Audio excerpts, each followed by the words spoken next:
Is meanwhile expected to mediate in negotiations between striking unions and the employer associations today. Unions representing bus drivers, including Satawi and NUMSA, currently want a 9.5% salary increase for the first year, while employers are offering 8.5%. All right, and for more on the implications of the strike, let us cross live to our reporter Mangoba Mkunu, who is at Noord taxi rank in Johannesburg for us. Mangoba, good morning to you. Talk to us about the situation. It looks like it's the same picture over and over again. I see queues, of course, behind you. Well, certainly, Palisa, and this is the picture that we've really been seeing from last week, Wednesday, when that strike began.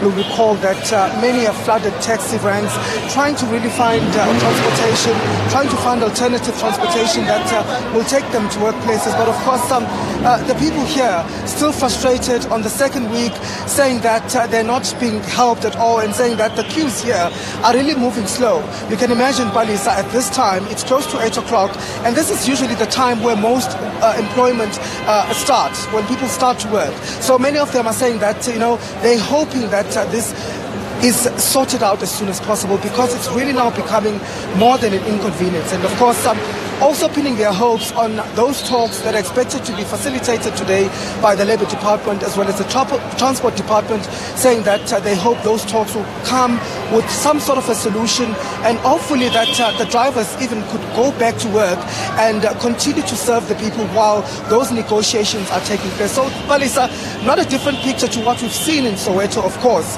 We know that, of course, here, these are taxis that are mostly going to the suburbs where most of these offices are. So the people here as well, equally frustrated, saying that this is enough. They want the strike to end now. But of course, they do understand the plight of the drivers. They say that they do understand the need for them to also get a salary increase. But they feel that the drivers can maybe find another alternative way to continue working while they sort out their issues. So, of course, Palisa, we're expecting those talks to take place today at midday in a very private location. They don't want to tell us at this point where they will be taking place. But what we've been told so far is that the Minister of Labour as well as the transport officials will be at that meeting to facilitate those talks, hoping to put that strike to an end once and for all. And of course, we've spoken about the inconveniences. Hopefully, they're saying that by the end of those talks, there should be some sort of movement. But at this stage, it's still early to say how those talks will go. But of course, we'll be trying to keep track of those.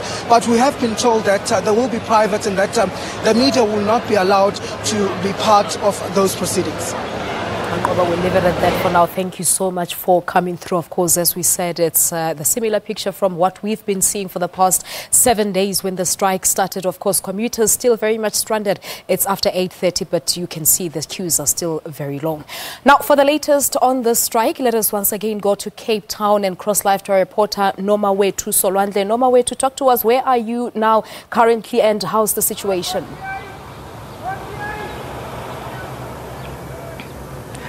Well, a very good morning to you once again, Balisa. When we spoke earlier, I said I would make my way to Bellville train station just to see how train commuters were doing that side. I must tell you, Balisa, it's taken us more than an hour and a half just to get to Bellville, and we're not even there yet. I can't actually say where we are at the moment. We are in the middle of nowhere.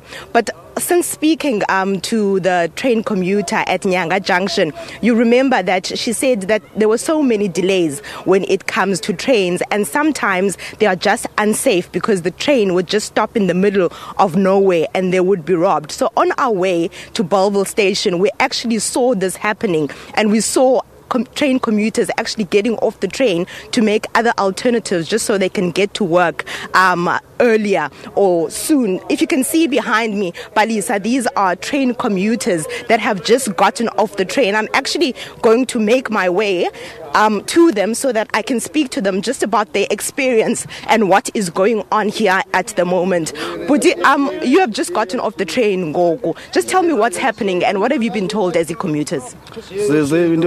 Sibona trains sima babasixelele ngoba kwenzeka ntoni sehla senyuka then futhi abelungu understand lonto sifika late imsebenzini sayini siwoni ngabanye baphelwa sonke ingaba wena bhuti kwenzeke ntoni kuwe?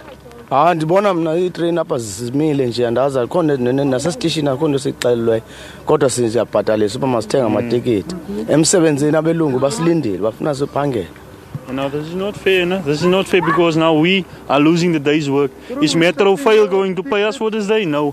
But at the end of the day, they want to, if you don't have a ticket, they want to, you see, it's a big problem according to them. But now, is this fair to us? This is not fair. They should, all the management for Metro Fail must go down. All of them. And also, we've been doing a number of stories since the bus strike started. Yeah. Is this a problem that started with the bus strike? Do you think? I don't think so. This is something entirely, this is not a new thing of Metro Fail. This has been happening for a long time now. So this has nothing to do with the bus. This is Metro Fail itself. And they should do some, all of them. Must go. All of them. It's even worse because I'm using a monthly ticket. Just this morning, I wake up with the training as usual. Only different to the train as Yami. The train is been 3 hours. I'm even late to work. It's not, I'm go right. Even at work, before Neil about in the car because I'm late. So, yes, I'm go right. Thank you very much for your time. Well, like you heard there, Palis, very frustrated train commuters stuck in the middle of nowhere. They don't know what's going on. They haven't been told anything. Now they're going to start walking to where I do not know at this stage. And as you can see, Palis, it's actually starting to rain. And like the other commuter said earlier on in Nyanga, if you're just going to stop like this in the middle of nowhere, what's going to happen to you? You're going to be a victim of crime. So a very serious problem when it comes to trains here in Cape Town, Palisa. But we'll keep an eye out on the situation and what's going to happen next. With that, it's back to you in the studio. All right, Nomawetu, thank you so much for that update. Of course, commuters' frustrations intensifying due to the transport problems, of course, that are being experienced, particularly trains in the Western Cape. Nomawetu was in Nyanga earlier on for us, and she was coming to us live now from Bellville.